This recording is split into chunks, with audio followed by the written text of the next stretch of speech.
दर्द Bharat news channel पे आप सभी दर्शकों का बहुत बहुत स्वागत है। खैरमकदम और इस्तकबाल करते हुए आज हम हैं गौतम राणे सागर और आपके सामने लेकर उपस्थित है कार्यक्रम सो उड़ान सोच की। क्योंकि जब तक सोच में पॉजिटिविटी नहीं होती है, कहा जाता है कि person with positive thoughts can not be stopped and a person with negative thoughts cannot be helped। हमारे देश में भी कुछ इसी तरह से लोकतंत्र है और इस लोकतंत्र में जिन्हें लोकतंत्र में भरोसा नहीं है, उन लोगों ने लोकतंत्र में कब्जा कर रखा है, हर जगह कब्जा कर रखा है।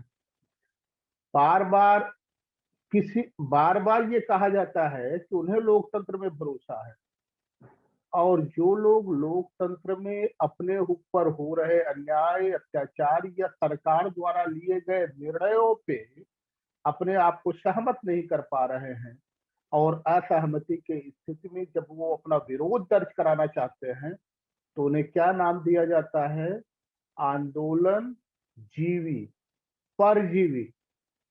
जो व्यक्ति सहजीवी है और अपने जमीनों की रक्षा करना चाहता है, अपने जमीरों की रक्षा करना चाहता है, अपने आने वाली नस्लों की रक्षा करना चाहता है, अपने फसलों का खुद मालिक बनना चाहता है, उसे परजीवी और आंदोलन जीवी कहा जाता है। तो लोकतंत्र में इससे ज्यादा घातक स्थिति क्या हो सकती है?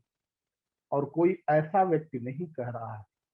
जिस व्यक्ति को इस देश में प्रधानमंत्री की कुर्सी पे बैठने का अधिकार मिला है, वो वक्त पार्लियामेंट में कह रहा है।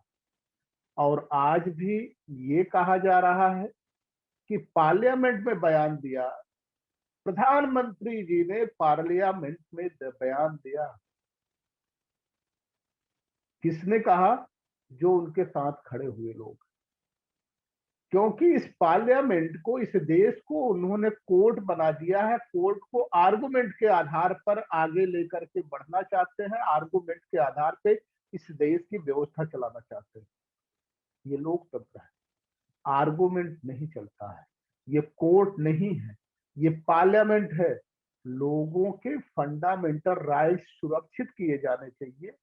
उनके फंडामेंटल राइट्स को किसी भी कीमत पे किसी दूसरे प्राइवेट प्लेयर को छीनने की इजाजत नहीं दी जानी चाहिए।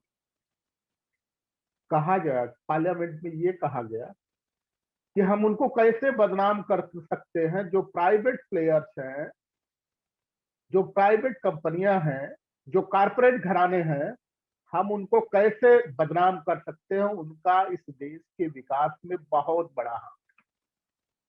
अब इन सारी चीजों को समझते हैं कि देश के विकास में सबसे पहले 1965 में जो नारा दिया लाल बहादुर शास्त्री जी, जिनको छोटा रिचार्ज बड़े काम के नाम से जाना जाता है, लाल बहादुर शास्त्री जी ने जब पाकिस्तान से युद्ध हुआ, पाकिस्तान के युद्ध के दरमियान जब हमारे देश में खाने के लाले पड़ने लगे, अनाज की कमी होने लगी, दूध की कमी होने लगी, क्योंकि अमेरिका जो खड़ा था पाकिस्तान के साथ, वो जो अनाज देता था PL 480, वो अनाज भी उसने देना बंद कर दिया।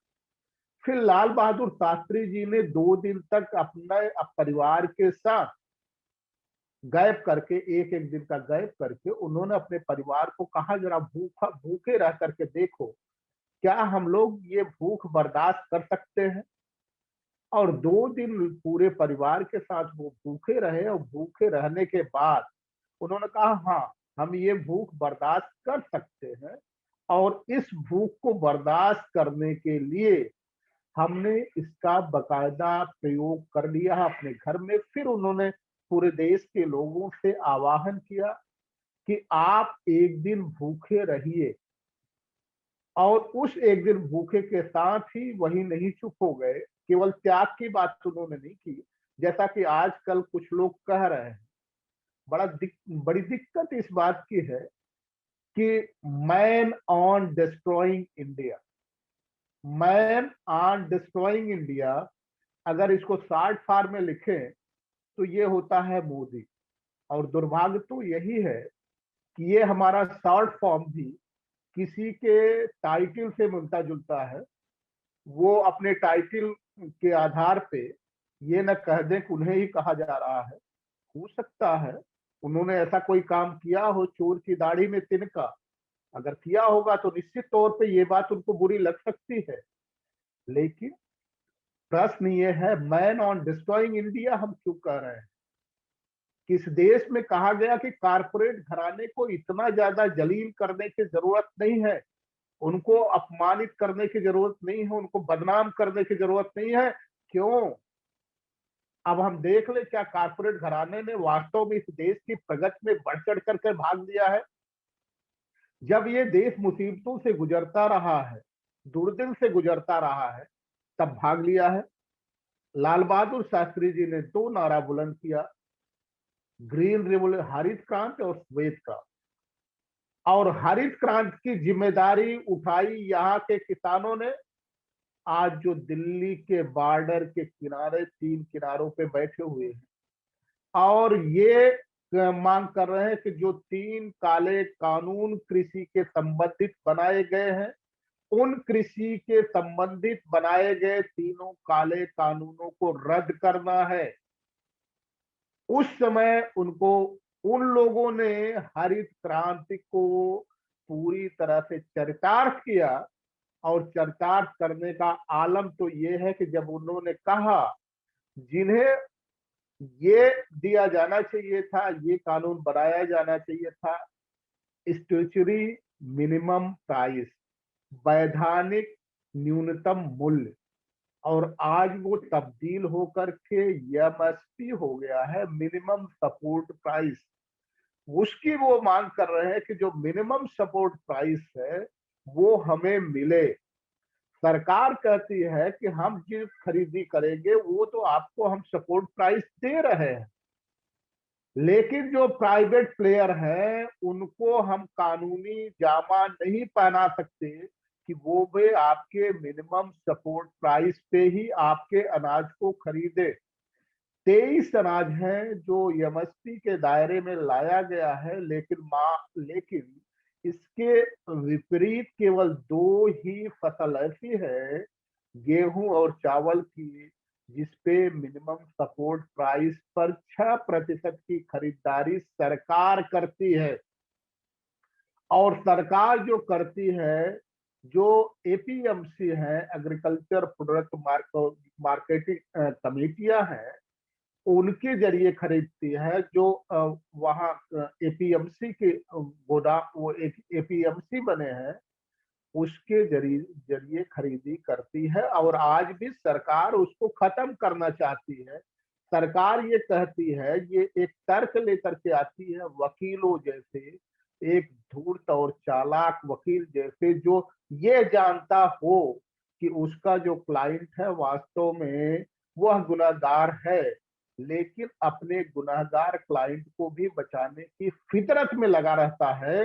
वो सरकार ये कह रही है कि आप अगर जाएंगे तो जैसे पंजाब में है, तो पंजाब में 3, 3 और 2.5%, एक तो मार्केटिंग डेवलपमेंट 3% लग जाता है, 3% लोकल डेवलपमेंट के चार्जेस लग जाते हैं, और 2.5% मंडियों के चार्जेस, 5.5 8% ये। और हरियाणा में आ जाइए तो 2, 2, 2.5 का यही रेशियो है। ये टैक्सेज आपके बच जाएंगे। अब ये बड़ा प्रश्न उठता है कि इस टैक्सेस को बचाने की आपको चिंता है या कारपोरेट घराने को लाभ कराने की चिंता है? अगर ये टैक्सेस बचाने की आपको चिंता है तो आपको ये भी चिंता होनी चाहिए कि वो देश के किसान इस टैक्स को देश की प्रगति के लिए देने को पूरी तरह से तैयार हैं। वो सहर्ष स्वीकार करते हैं कि ये टैक्सेस जाएंगे लोकल डेवलपमेंट के लिए, मार्केटिंग डेवलपमेंट के लिए। चबूतरे ठीक नहीं है, रोड ठीक है नहीं है, इंफ्रास्ट्रक्चर ठीक नहीं है, तो उसको डेवलप किया जाएगा, मंडियों का और सरकार के खाते में जाएगा, वो सरकार के खाते में ये पैसा देने को तैयार है, तो आखिर क्यों आप उनसे छुड़वाना चाहते हैं? साथियों, जब आप बेहतर जानते हैं, देशवासियों आप बेहतर इस बात को जानते हैं और इस बात को आपको समझना पड़ेगा। क्या आप ये जानते हैं कि जब आज भी, केवल एक प्याज का उदाहरण ले लें, प्याज का उदाहरण, हमारे देश के जो गृह मंत्री हैं, बहुत सारे लोग कहते हैं कि वो गृह मंत्री नहीं, गृह मंत्री कम और गृह मंत्री ज्यादा है। तो मैं ग्रह नक्षत्रों पे नहीं विश्वास करता, लोगों की कही हुई बात आपसे सम्मिलित करने की बात है और आपके साथ खड़े होने की बात है, तो हम भी मान लेते हैं उनके साहबजादे जैसा 6 महीने में 50,000 रुपए का इन्वेस्टमेंट करते हैं और 6 महीने में 80 करोड़ 50 लाख वो उससे कमा लेते हैं। यानी कि 80 करोड़ 49,50,000 रुपए 6 महीने में प्रॉफिट आ जाता है। मतलब 16,000 गुना ज्यादा से भी प्रॉफिट होता है। जब उस पे बात उठी तो उन्होंने कहा प्याज से कमा लिया हमने। तो अब जब प्याज वो किसान के पास रहती है, मजदूर के पास रहता है, तो वो किसान, वो मजदूर 5 रुपए किलो भी प्याज नहीं बेच पाता है और वो प्याज सड़कों पे फेंकने के लिए मजबूर होता है। लेकिन वही प्याज जब इन साहबजादे लोगों के पास पहुंच जाता है, नौ नवेले जो राजकुमार पैदा हुए हैं, वो नौ अ, ये जो नौ नवेले राजकुमार हैं, उनके पास जब पहुंच जाता है तो वो मोटी रकम, मोटी कमाई करते हैं, 16,000 गुना से भी ज्यादा कमाई करते हैं। और केवल 6 महीने के दरमियान, तो पूरे देश के, इसलिए शायद उन्होंने, लोगों ने कहा होगा वो गृह मंत्री हैं, कि अगर यही परिभाषा, यही यही इथिक्स, यही व्यवसाय का तरीका पूरे देश के लोगों को सिखा दिया गया होता तो शायद देश से गरीबी खत्म हो जाती। हमारे देश में लोग कहते हैं कि 3 तरह से देश का विकास होता है। पहला जो विकास करने का तरीका होता है वो गवर्नमेंट होती है, और गवर्नमेंट में जो पॉलिटिकल पावर होती है, पॉलिटिकल जो लोग होते हैं, पॉलिटिकल पर्सन, लीडरशिप होती है, उनकी विल पावर होनी चाहिए डेवलपमेंट के लिए। लेकिन वही अगर उनकी विल पावर डेवलपमेंट के बजाय मार्केटिंग करने के लिए हो जाए और मॉडलिंग करने के लिए हो जाए, तो निश्चित तौर पे वो खतरनाक हो जाता है। दूसरा डेवलपमेंट आता है सिविल सोसाइटी, ये व्यवसाय करती है। अब हम फिर आपको लिंक कर रहे हैं ताकि इस बात को बेहतर तरीके से आप समझ सके। 1965 में जब लाल बहादुर शास्त्री जी ने ये नारा दिया था, हरित क्रांति और श्वेत श्वेत क्रांति का, तो उस समय किसानों ने मोर्चा संभाला अपने उपज को बढ़ाने के लिए, खेती में आत्मनिर्भर होने के लिए। और आत्मनिर्भर जैसे ही भारत बन गया, तो हमारे देश के एक मंत्री ये कहते हैं कि चूंकि उत्पादन सरप्लस हो रहा है, जरूरत से ज्यादा उत्पादन हो रहा है, इसलिए उनके सामने एमएसपी की प्रॉब्लम्स खड़ी हो रही है। तो क्या हम ये मान लें कि वास्तव में जरूरत से ज्यादा अगर उत्पादन हो रहा है तो इसमें किसानों का दोष है, इसमें मजदूरों का दोष है, इसमें छोटे छोटे काम करने वाले लोगों का दोष है जो उनको सजा दी जा रही है। और दूसरा, जब श्वेत क्रांति की बात की तो एक अमूल ब्रांड आज देखा गया होगा, उस अमूल ब्रांड को बनाया गया आनंद मिल्क यूनियन लिमिटेड। उस और उसमें सिविल सोसाइटी ने भाग लिया। सिविल सोसाइटी ने आकर के ये यूनियन बनाई और यूनियन बना करके पूरे देश के लोगों को जो श्वेत की, मतलब दुग्ध की या दूध की जो समस्या थी उनके सामने, उस समस्या को खत्म किया।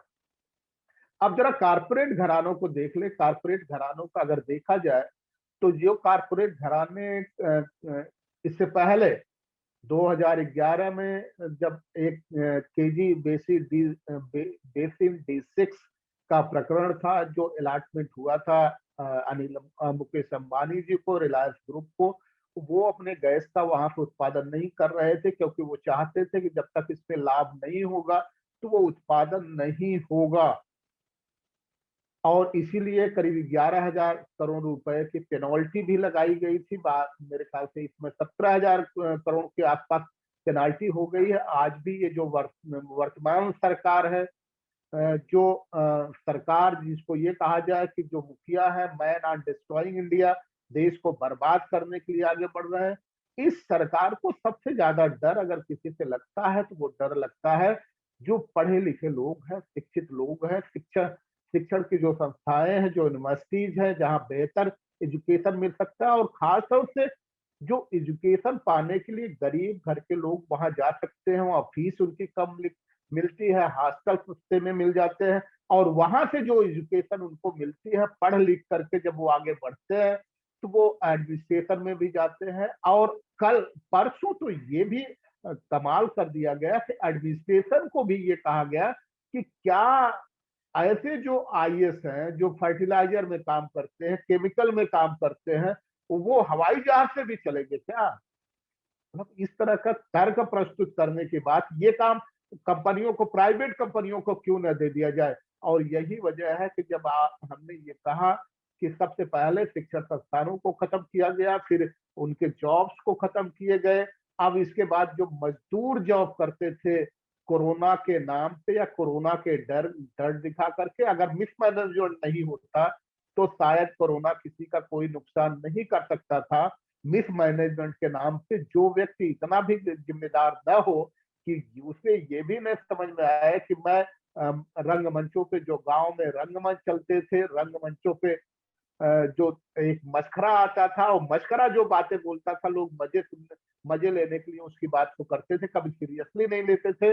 उसी तरह का शब्द प्रयोग किया गया कि 18 दिन में महाभारत जीता गया था, लेकिन 21 दिन में हम कोरोना पर विजय प्राप्त करके दिखा देंगे। और उस आदमी के लिए कहा जा रहा है कि ये उन्होंने पार्लियामेंट में ये बात कह दी, जो व्यक्ति कोर्ट में, सुप्रीम कोर्ट में परजूरी दे सकता है, मिथ्या शपथ दे सकता है, उससे पार्लियामेंट में बात की जाए। पार्लियामेंट में जितने भी बहसें हुए हैं, जितने भी प्रोमिसेस हुए हैं, उन प्रोमिसेस में से 86 प्रोमिसेस जो पार्लियामेंट के सदन पटल पे किए गए थे, टेबल पे किए गए थे, 86% वहां से वापस उस प्रोमिसेस को लिया गया है। किस आधार पे आप कह सकते हैं कि इसको बढ़ाया जाए? सबसे जो बुरी बात है कि एजुकेशन के बजट को बार बार क्यों सरकारें ये कम कर रही है। 2013 और 14 का बजट अगर हम देख ले तो 2013 और 14 के बजट में 4.57% बजट, जो पूरे बजट का 4.57% बजट एजुकेशन के लिए, शिक्षा के लिए सुरक्षित रखा गया था। लेकिन जैसे ही 2017-18 का बजट आता है तो वो 4.57% से कटौती करके 3.71% कर दिया जाता है कि ये सरकार शिक्षा से डरती है, और खासतौर से शिक्षित लोगों से डरती है। जैसे ही शिक्षित लोग इनके साजिशों का, इनकी विफलताओं का, इसके निकम्मोपन का पूरी तरह खुलासा करता है, खुलासा करने के बाद उसे किसी न किसी बहाने जेल में डाल दिया जाता है।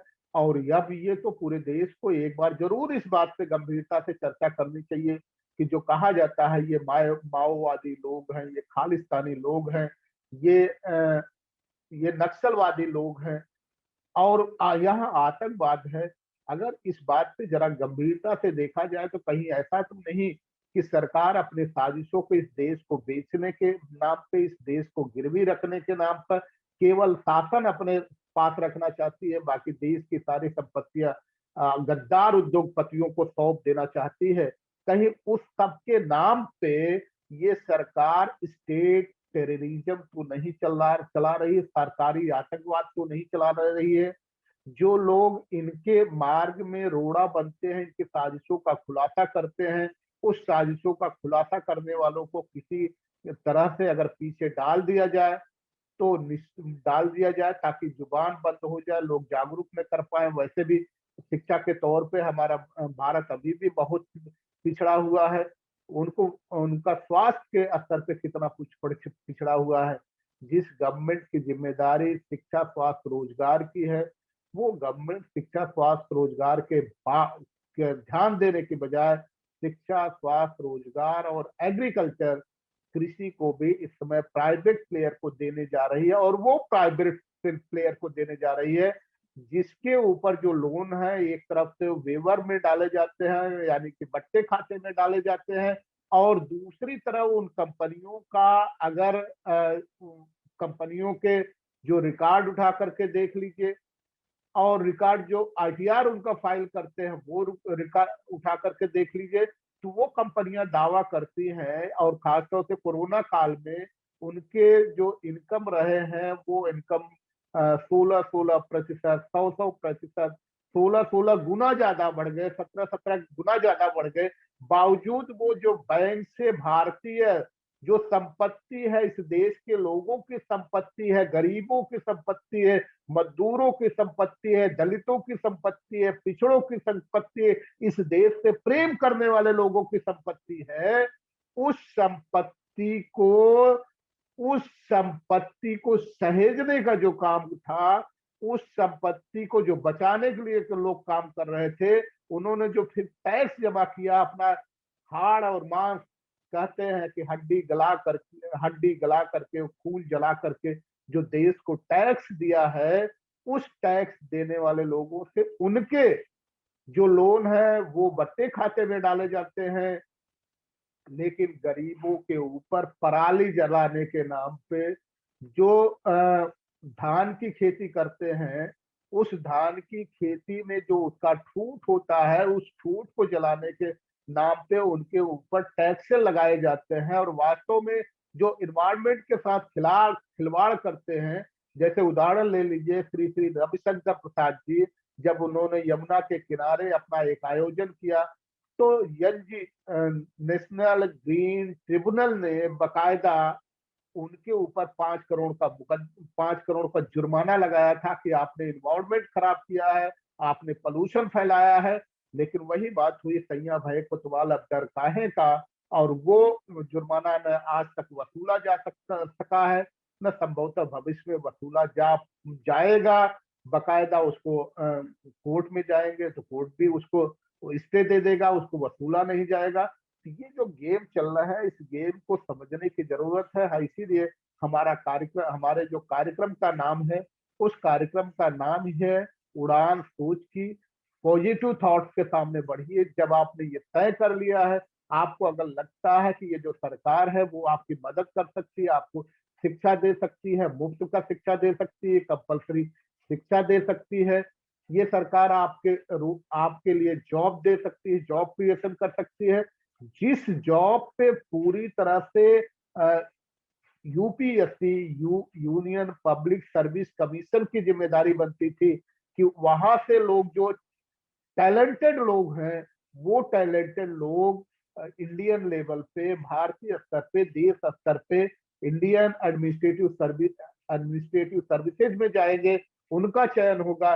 लेकिन अब तो सरकार ने हद कर दिया है, उसको भी प्राइवेटाइज कर दिया है, बार बार लेटरल एंट्री लेके आ रही है। तो इसका मतलब सबसे पहले इसको यूनिवर्सिटीज को बर्बाद किया गया, इसके बाद उनको भूखा रखने के लिए उनके रोजगार को बर्बाद किया गया, जॉब को बर्बाद किया गया, रिजर्वेशन में जबरदस्ती 10% का आरक्षण लाया गया, वो भी आर्थिक आधार पे, और ये भी क्राइटेरिया निर्धारित कर दिया गया कि आर्थिक आधार पे उसी को आरक्षण मिलेगा जो सवर्ण है।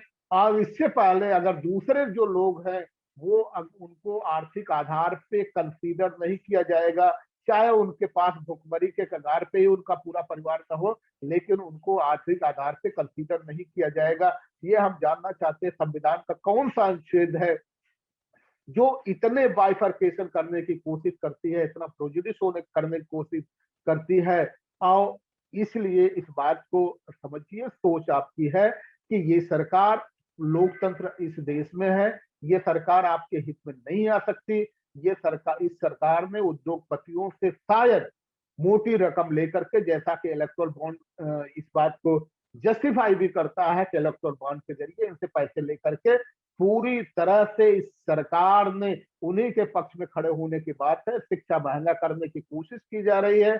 और ये अगर ये कहे कि कृषि कानून इसलिए ला करके हमने कृषि कानून इसलिए लाया कि किसानों की आय दोगुनी हो सके, तो किसानों की अगर आय दोगुनी हो सके तो आप बताइए, जिन जिन प्राइवेट प्लेयर्स ने उनके सामान खरीदे हैं, मान लीजिए 1100 रुपए में, अगर उन्होंने 1100 रुपए में धान खरीदा है और अगर 1100 रुपए के अलावा जो वृद्धि होती है, उनके खर्चे आते हैं, 1300 रुपए में वो धान बेच सकते हैं। अगर उसको चावल बनवा दिया जाए तो 1500 रुपए या 1600 रुपए में चावल बेच सकते हैं। लेकिन अगर वही चावल 30 रुपया किलो वो कैपिटलिस्ट बेचे, जिनको आप खुले मंडी, प्राइवेट मंडियां बनवाना चाहते हैं, तो क्या ये 14 रुपए का जो लाभ है उसका 50% लाभांश किसानों को जाएगा?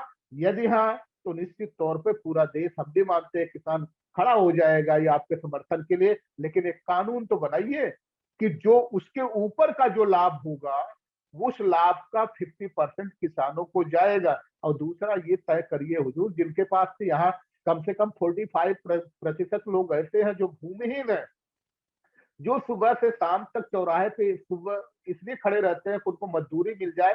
और जब मजदूरी मिल जाती है, तब जाकर के वो शाम को अपने लिए खाना जुटा पाते हैं, अपने लिए अपने लिए भोजन का सामान खरीद पाते हैं। उनको कैसे आप देंगे? जब ये मंडियां खत्म हो जाएंगी तो आपकी खरीदारी होगी नहीं, और आपकी खरीदारी नहीं होगी तो जो एसेंशियल कमोडिटीज एक्ट के तहत जो कंट्रोल की दुकानें आप चला रहे हैं, वो कंट्रोल की दुकानें बंद हो जाएंगी। तो इसका मतलब ये है कि आपकी साजिश है, ये है कि इस देश के कम से कम 55% लोगों को जो गरीबी रेखा से नीचे है, उन गरीबी रेखा से नीचे रहने वाले लोगों को भूखा मारा जाए। इसीलिए आप कहीं ऐसा तो नहीं एक एक सेक्टर को पकड़ करके उसको बर्बाद करने पे लगे हैं। सोच बदलिए देशवासियों, उड़ान पैदा करिए। ये देश उनकी नहीं, इस देश में सबसे ज्यादा वोट आपके पास है, वोट आपका है, तो राज दूसरा इसका कैसे होगा? इस पॉजिटिव सोच के साथ आगे बढ़िए। निश्चित तौर पे जिस दिन सत्ता आपके हाथ में होगी, ये सारे साजिशों का आप पर्दाफाश कर सकते हैं। विचार करिए, फिर आपको मिलेंगे नए मुद्दे के साथ, ज्वलंत मुद्दे के साथ। नई आपकी उड़ान किस तरह से आगे जा सकती है, क्या आपको सोच पैदा करना है। आप सभी का बहुत बहुत धन्यवाद।